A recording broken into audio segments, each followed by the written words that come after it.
마가복음 14장 66절에서 72절까지의 본문의 내용을 이렇게 화면과 함께 이렇게 성우가 읽어줬습니다. 예수님과 예루살렘에 들어오면서부터 이해하기 힘든 일들이 일어났습니다. 많은 사람들의 환영을 받으면서 새끼 나귀 등에 올라타신 예수님을 따를 때만 해도 모든 일이 순조롭게 잘 진행되는 것만 같았습니다. 그런데 예수님께서 아직 철도 되지 않은 무화과 나무로부터 열매를 구하시더니 잎사귀밖에 없는 것을 보시고 저주를 하시지를 않나. 성전에 들어가셔서 상인들의 상과 의자를 둘러 엎으시지를 않나. 예수님께서 들려주시는 이 비유의 말씀은 늘 어렵기만 합니다. 마지막 재난의 때에 나타날 징조도 알려주셨지만 도무지 이해가 가지 않습니다. 그날과 그때는 아무도 모르고 오직 아버지만 아시기에 조심하고 깨어있으라는 말씀을 몇 차례 하셨습니다. 베다니에서 시몬의 집에서 음식을 먹고 있는데 어떤 여자가 아주 엄청 값진 나드 향유 한 옥합을 가져와서 깨뜨립니다. 그리고 향유를 예수님의 머리에 붓습니다. 값진 향유를 허비하는 그 여인을 나무라기는커녕 예수님은 예수님의 장례를 위한 일을 한 것이니 그 여인을 기억하라며 칭찬까지 해주십니다. 이 이해하기 힘든 이런 이상한 상황은 마지막 식사 자리에서 거의 정점을 찍는 느낌이었습니다. 마가복음 14장 22절, 23절 빵을 떼어주시면서 이것은 내 몸이다 라고 하시지를 않나. 잔의 음료를 나눠주시면서 많은 사람 위하여 흘리는 나의 피, 곧 언약의 피다 라고 말씀하시지를 않나. 예수님께서 기도하러 가신 곳으로 갔을 때에는 정말 생각하고 싶지 않은 일이 일어났습니다. 유다 이 녀석이 말이죠. 대제사장들의 무리들과 함께 예수님을 잡으러 왔지 뭡니까? 그 무리들로부터 예수님을 지켜야만 했습니다. 무슨 정신에 그랬는지 모르지만 칼을 빼서 대제사장의 종을 내리쳤는데 그 종의 귀가 그만 잘려져 나갔습니다. 예수님은 당신을 구하고 지키려고 우리를 오히려 책망했습니다. 그 종의 잘린 귀를 만져서 고쳐주셨습니다. 예수님께서 잡혀가실 때 제자들은 모두 도망가기 바빴지만 저는 그렇게 하지 않았습니다. 모두가 걸려 넘어질지라도 나는 그렇게 하지 않을 것이다. 내가 내뱉은 말이 있었습니다. 꼭 그렇지 않더라도 내가 그동안 알던 예수님은 절대로 이렇게 힘없이 당할 분이 아니었습니다. 그렇기 때문에 저는 조금 더 지켜보기로 했습니다. 저는 예수님을 뒤따라서 대제사장의 집 앞마당에까지 들어갔습니다. 분위기를 봤을 때 그래도 몸을 사려야 할 것 같아서 거리를 멀찍이 두고 떨어져 있었습니다. 예수님의 오른팔을 자처했던 입장에서는 조금 모양은 빠지지만 언제든지 기회만 생기면 예수님을 구하거나 예수님께서 기적을 행하셔서 저 악한 무리를 벌하실 때 함께 행동하기 위해서 하인들과 함께 앉아서 불을 쬐면서 잠복을 하고 있었습니다. 그런데 이게 웬일입니까? 대제사장들의 물음에 우리 예수님께서 아무런 답변도 하지 않습니다. 그동안 바리새인과 서기관들과의 이 논쟁에서 전혀 막힘이 없었고 밀리지 않았던 말발의 예수님인데 이번에는 조금 다른 모습입니다. 예수님을 사형시켜야 한다고 선동하기 시작하자 사람들이 점점 더 과격해집니다. 예수님께 침을 뱉기도 하고 얼굴을 가리고 주먹으로 치기도 하고 놀리고 그러면서 예수님을 조롱하는데 예수님은 그냥 당하고만 있습니다. 그 모습을 보고 있는 것 자체가 너무 충격적이었습니다. 예수님이 저에게 어떤 분이십니까? 예수님과의 만남부터 지금까지 모든 순간이 특별했습니다. 나의 인생을 모두 맡길 정도로 정말 훌륭하신 선생님이셨잖아요. 예수님이 어떤 분이신가요? 태어나면서부터 일어서지 못하는 사람을 일어나서 걷고 뛰게 하셨습니다. 문둥병에 걸린 사람의 몸을 어린아이와 같은 살결로 깨끗하게 만들어 주십니다. 앞을 보지 못하는 사람의 눈을 뜨고 보게 하십니다. 12년 동안 하혈하던 여인의 병의 근원을 해결해 주셨습니다. 아픈 사람을 고쳐주시는 것은 그분에게 일도 아니었습니다. 귀신을 꾸짖어서 쫓아내고 바람과 파도에게 명령하여서 잔잔하게도 하셨습니다. 심지어는 죽어서 장례까지 마친 그 사람을 무덤에서 불러내어서 살려주시는 일도 그분에게는 가능한 일이었습니다. 고아와 가부들에게 친구와 가족이 되어주셨고 굶주린 사람들을 배불리 먹게도 하셨습니다. 하나님 나라의 기쁜 소식을 알려주셨고 기도에 대해서도 가르쳐 주셨습니다. 예수님을 챕잡기 위해서 논쟁을 하고자 찾아왔던 그 지도자들을 말씀으로 혼내주시기도 하면서 우리 예수님은 정말로 슈퍼스타였습니다. 그런 예수님이 이렇게 무기력하다니요. 말도 되지 않습니다. 도저히 믿을 수가 없습니다. 예수님에 대해서 이렇게 실망스러움과 한편으로는 그래도 뭐가 있겠지. 뭔가 예수님께서 반전을 꿰차는 무기가 있겠지. 그 무기를 곧 드러내시겠지. 이런 기대가 점점 무너지면서 엎친 데 덮친 격으로 주변에 있는 사람들이 이제 저를 알아보기 시작했습니다. 당신도 저 나사렛 사람 예수와 함께 다닌 사람이지요. 네가 무슨 말을 하는지 나는 알지도 못하고 깨닫지도 못하겠다. 간신히 위기를 모면하고 바깥뜰로 나갈 수 있었습니다. 그런데 그 하녀가 주변에 있는 사람들에게 제 얘기를 하는데 도저히 견딜 수가 없었습니다. 이 사람은 그들과 한패입니다. 점점 일이 커지고 있습니다. 당신이 갈릴리 사람이니까 틀림없이 그들과 한패일 거요. 나는 당신들이 말하는 그 사람 알지 못하오. 지금 눈앞에 보이는 일들을 믿을 수 없을 정도로 충격적인 상태. 그런데 사람들까지 달려들면서 저의 혼을 쏙 빼놓고 있습니다. 순간 닭 울음소리가 들립니다. 닭이 2번 울기 전에 네가 나를 3번 모른다고 할 것이다. 예수님이 하신 말씀이 이제 생각나서 어찌할 바를 모르겠습니다. 하염없이 눈물이 나옵니다. 나는 자신 있게 말했는데 보기 좋게 배신자가 되어버렸습니다. 예수님께서 부인을 예고하실 때에도 나는 자신 있게 대답했습니다. 모두가 걸려 넘어질지라도 나는 그렇지 않을 것입니다. 자신 있게 이야기했습니다. 그 말씀을 하시는 예수님에게 서운 한마저 들었습니다. 3년이나 따라다녔는데 모든 것을 다 팽개치고 주님을 따랐는데 지금 무슨 말씀하시는 거예요?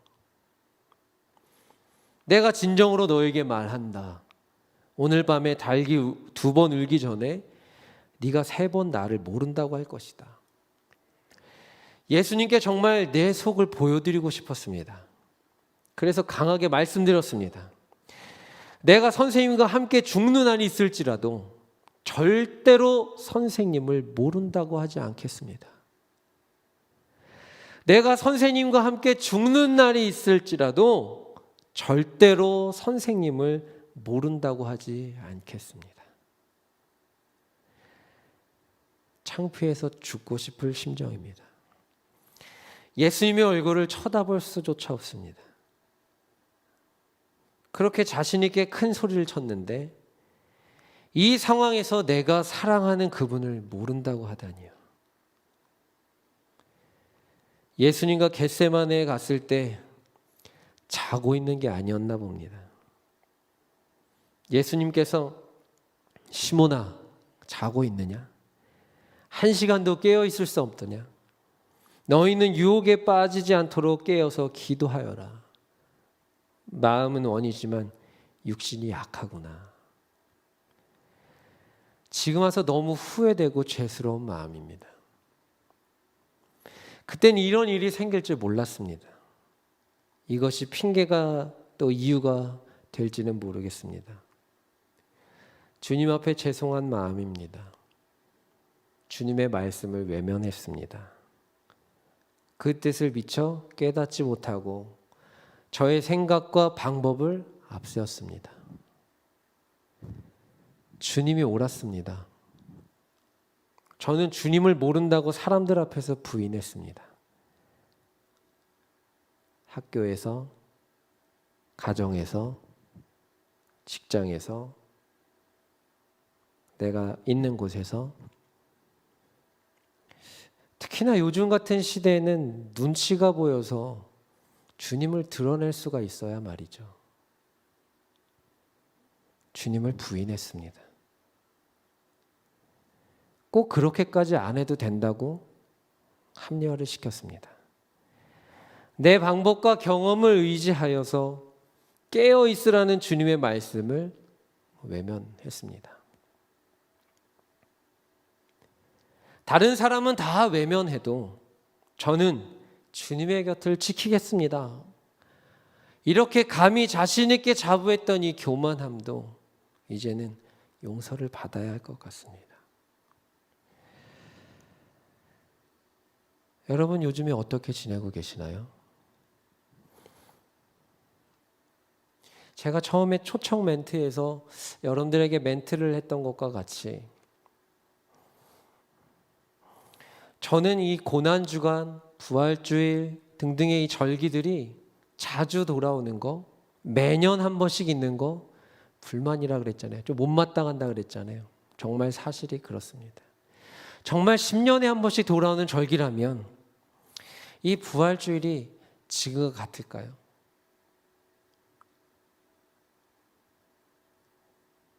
고난주간에 형식적인 금식, 그걸 모아서 드리는 헌금, 시간의 헌신, 미디어 금식, 금욕 등등의 여러 가지 것들이 정말 여러분들이 주님을 사랑하는 마음과 그 고난에 동참하고 부활을 소망하는 그 마음으로 하고 계신 것들인가요? 물론 그렇게 하고 계신 분들이 다수 있을 것이라고 생각합니다. 그러나 제 마음 가운데 드는 그런 울림은 목사인 나조차도 이 부활절이 그렇게 특별하지 않아진 지 이미 오래된 것 같은 거예요. 그리고 한편으로는 너무 절기가 자주 돌아오는 것 같아요. 성탄절 지난 지 얼마 되지 않았는데 지금 부활주일을 기다리고 준비하고 있어야 돼요. 이 절기가 끝나면 성령감림절이 또 돌아오고 그게 또 끝나면 대림절을 추수감사절 끝나고 또 대림절 가고 그러다가 또 성탄절 맞이해야 되고 이런 여러 가지 이런 절기의 사이클이 너무 종교인화 되어지는 것은 아닌가에 대한 스스로의 질문이 있었습니다.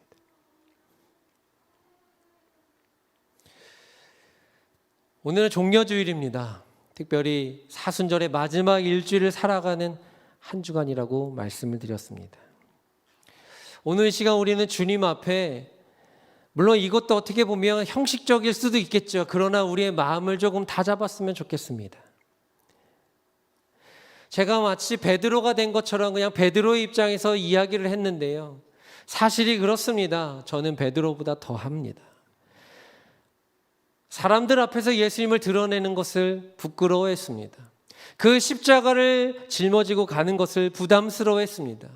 꼭 굳이 그렇게까지 해야 돼? 뭘 그렇게까지 티내야 돼? 요즘 같은 시대에 식당에서 밥 먹는 거 그렇게 기도하면서 밥 먹는 거 그렇게 드러내야 돼? 예수님 다 알고 계시는데 이런 마음이 저에게만 있는 것인가요? 현장에 오지 못하고 온라인으로 예배드리시는 분들, 여러분들이 잘못됐다는 이야기는 아닙니다. 그리고 또 여러분들 현장에 나와 계신 여러분들이 잘한다는 이야기는 또 아닙니다.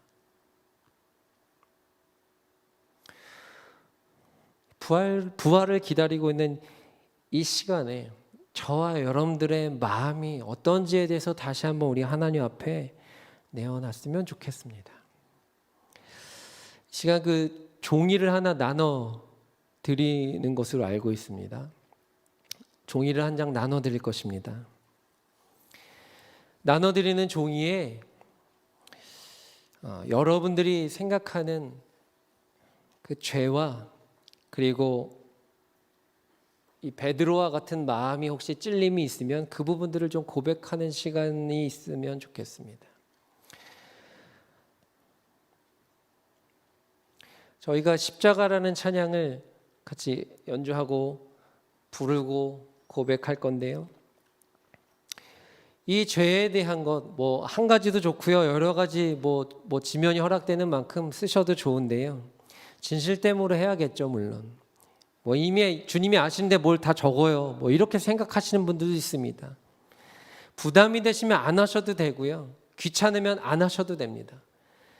그러나 저는 한 가지 마음을 모았으면 하는 것은 이것이 어떠한 그냥 뭔가 형식적인 보여지기 위한 뭔가 또 종려주의 그냥 넘어가기 그러니까 뭐는 하나 해야지 놀면 뭐해 뭐라도 해야지 이러는 것이 아니라 정말로 2021년 특별히 코로나의 장기화 속에 또다시 돌아오는 이 고난주간과 부활주의를 맞이하는 나에게 있어서 나는 주님 앞에 어떤 존재인가? 아니 주님은 나에게 어떠한 분이신가에 대한 진솔된 고백과 죄의 못 박음이 일어났으면 좋겠습니다. 우리 귀한 찬양의 고백을 올려드릴 때 여러분들이 이렇게 이제 죄를 적으시고요, 종이에다 적으시고요. 여기에 이렇게 우리 오영 목사님께서 서 계실 것입니다. 그러면 그 적으신 것을 가지고 이렇게 오시면 오영 목사님께서 또 뭔가를 다시 전달해 주실 거예요. 그것을 이렇게 보면서 모든 이 행함과 이 마음들이 주님께 초점이 좀 갔으면 좋겠습니다.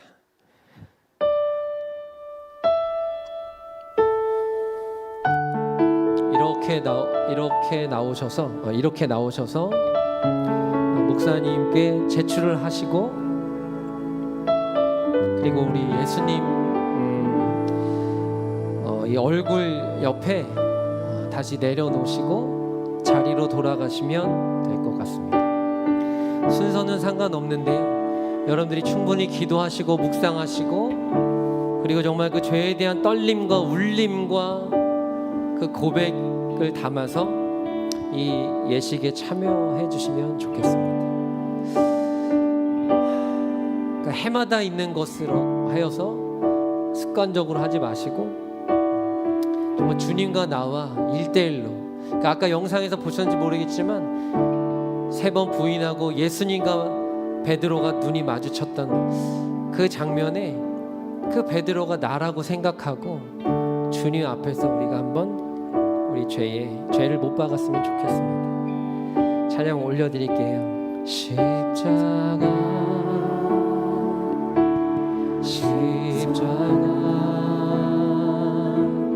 그 위에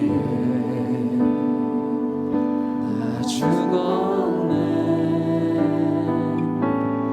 그 사랑 내 속에 강같이 흐르는 십자가 십자가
그 위에 나 죽었네. 그 사랑 내 속에 강같이 흐르네. 이 시간 준비가 되신 분들은 이렇게 나오시면 좋을 것 같습니다. 자, 제가 순서의 안내를 드리겠습니다. 여러분들의 죄를 다 기록하셨으면 그 종이를 손바닥이 보이도록 접고 지금 제 앞에 있는 통로로 나오시면 되겠습니다. 이 앞에는 못이 준비되어져 있습니다. 이 못은 예수님이 못 박히셨을 때에 손과 발에 박았던 못에 약 10분의 1 정도 됩니다. 무게도 10분의 1 정도의 무게를 가지고 있습니다. 하지만 들어보면 여전히 무겁습니다. 우리의 무거운 죄를 위해서 주님께서는 이보다 더 큰 못으로 손과 발에 못 박힘을 당하셔야 했습니다. 여전히 우리는 죄가 많아서 우리의 죄 때문에 다시 예수 그리스도의 십자가에 못 박아야 되는 것은 아닌지, 그러나 우리가 더 이상 주님의 손과 발에 못을 박지는 않을 것입니다. 여러분의 죄에 이 못을 박을 것입니다. 나의 죄의 무게가 어떤 것인지를 생각하는 오늘 종료주일 또 고난주간이 되시길 바랍니다. 이 앞을 보아주시길 바랍니다.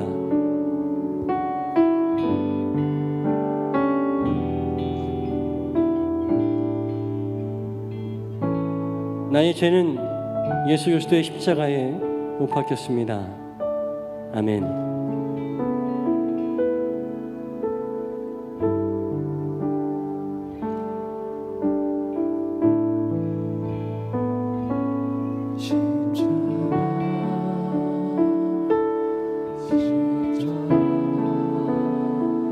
여러분들이 죄의 종이를 갖고 오면 제가 이와 같이 여러분의 죄의 못을 받고 당신의 죄는 주님의 십자가에 못 박혔습니다라고 말씀드리고 다시 여러분들에게 건네드릴 것입니다. 여러분은 이 앞에 예수님 존전의 밑에 내려놓고 잠깐 그 자리에서 짧은 회개를 드리고 다시 저쪽 통로로 들어가셔서 여러분의 자리에서 이 순서가 끝날 때까지 여러분의 죄, 여러분의 허물, 나의 모든 탐욕과 욕심을 내려놓는 기도를 드리시면 되겠습니다. 그리고 그 이후의 순서는 우리 김창기 목사님께서 진행해 주시겠습니다. 예, 준비되신 분들부터 한 분씩 나와 주시고요. 혹시 죄 종이가 없으신 분들도 그냥 나오십시오. 이 못을 드리겠습니다. 이 못을 주님의 십자가에 내려놓도록 하겠습니다. 예, 나와 주시기를 부탁드립니다. 이쪽 통로로 나와 주시기 바랍니다.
주께서 말씀하시되 오라 우리가 서로 변론하자.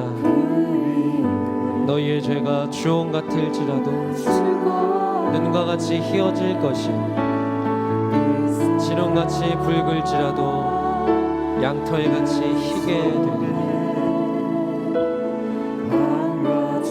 그러므로 이제 그리스도 예수 안에 있는 자에게는 결코 정죄함이 없나니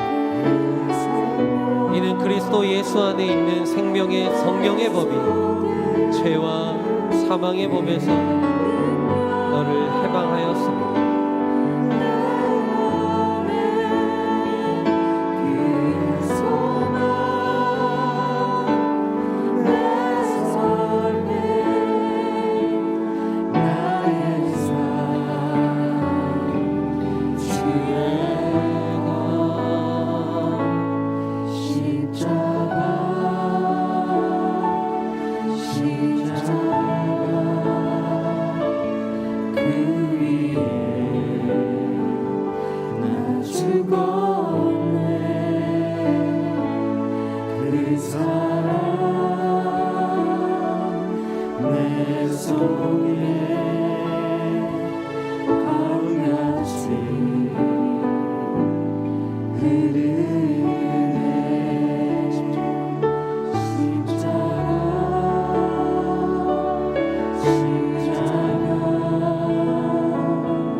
예수 그리스도의 보혈의 피가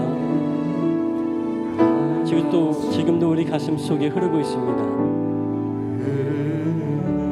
여전히 죄로 인해서 괴로워하는 우리를 위해서 주님의 보혈은 마르지 않습니다. 이 시간 우리 함께 기도합시다. 주님, 제가 언제까지 주님의 보혈을 흘리게 해야 되겠습니까? 나의 죄를 도말하여 주시고 나를 정케하여 주시옵소서. 주님이 나를 위해서 십자가 지시고 못 박혀 죽으셨던 것처럼 나도 세상을 위해서 나의 삶을 드릴 수 있도록 이 시간 결단합니다. 나를 정케하시고 주님의 도구로 사용하여 주시옵소서. 이제 우리 소리내어서 함께 크게 기도할 때 우리 찬양과 함께 우리 뜨겁게 기도하도록 하겠습니다. 함께 기도하시겠습니다. 사랑의 아버지,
맞으실 때 나도 거기서 주님을 욕하며 조롱했습니다. 주님이 무거운 십자가를 지시며 쓰러지실 때 모른 척하며 외면한 사람이 바로 저입니다. 주님의 양손과 발에 큰 못을 박을 때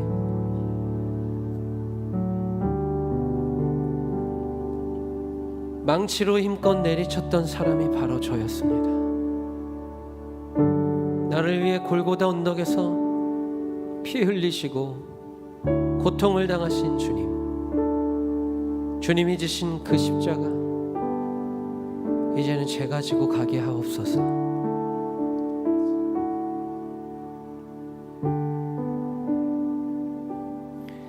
고난의 주님을 사랑하기로 결심하는 자에게 주님께서 주시는 위로의 말씀을 들으십시오. 누가 능히 하나님께서 택하신 자들을 고발하리요? 의롭다 하신 이는 하나님이시니 누가 정죄하리요? 죽으실 뿐 아니라 다시 살아나신 이는 그리스도 예수시니 그는 하나님 우편에 계신 자요 우리를 위하여 간구하시는 자시니라. 하나님, 이 시간 우리의 죄를 십자가에 못 박아 내려놨습니다. 우리의 죄 때문에 아무런 흠이 없고 죄가 없으셨던 주님께서 나 대신 십자가에 달리신 것을 기억하며 그 은혜를 가지고 이 한 주간도 살게 하여 주옵소서. 내가 아니었으면 굳이 오시지도 않아도 될 예수님께서 오셨습니다. 나를 살리시기 위해서 오셨습니다. 나 때문에 오셨습니다. 만약에 이 땅에 주님께서 오셔서 핏값을 지불해서 살리셔야 되는 그 사람이 70억이 아니라 한 명, 그 한 명인 나였어. 그래도 그 한 명을 위해서 예수님께서는 오셨을 것입니다. 그 주님의 사랑, 말로 형언할 수 없는 그 은혜를 우리가 기억하는 이 한 주간이 되게 하여 주시옵소서. 감사드리며 예수 그리스도의 이름으로 기도드렸사옵나이다. 아멘.